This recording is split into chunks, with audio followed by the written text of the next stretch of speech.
Christmas అంటే మన జీవితంలో లోకరక్షకుడు పుట్టాడని అందరికీ తెలుసు. మన హృదయంలో ఆయన చేర్చుకోవడమే ఆయన ఎల్లప్పుడూ ఆరాధించాలి.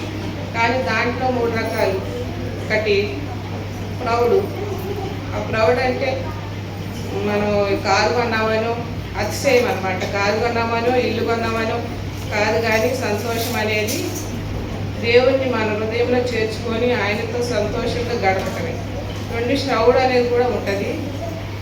అది మనం డెకరేషన్స్తోనూ క్యారల్స్తోనూ లేకపోతే ఇంకా కొత్త బట్టలతోనూ కేక్ కట్టింగ్లోనూ సంతోషం అనేది కాదు. కానీ ఈ లోకంలో మరి రక్షకుడు పుట్టాడు అంటే ఆయన ఎవరి కోసం పుట్టాడో అందరికీ తెలుసు, దేని గురించి పుట్టాడో అందరికీ తెలుసు.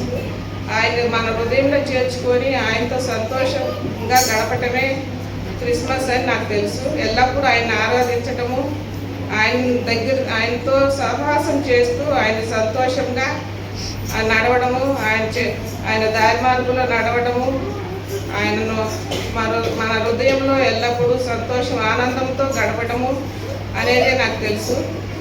అదేంటంటే మళ్ళీ ఇప్పుడు మన ఇంటి మీద ఒక స్టార్ పెట్టుకుంటాం. ఇంటి మీద స్టారు ఇంట్లో బార్లాగా ఉండకుండా దేవునితో సంతోషం ఆనందంతో గడపటమే మనకందరికీ తెలుసు. కాబట్టి లోకరక్షకుడు మన హృదయంలో పుట్టాడని సంతోషంతో ఆనందంతో గడుపుతామని ఈ కొద్ది మాటలు ఆలకించిన దేవునికి వందనాలు స్తోత్రాలు చెల్లిస్తున్నాను. ఆమేన్.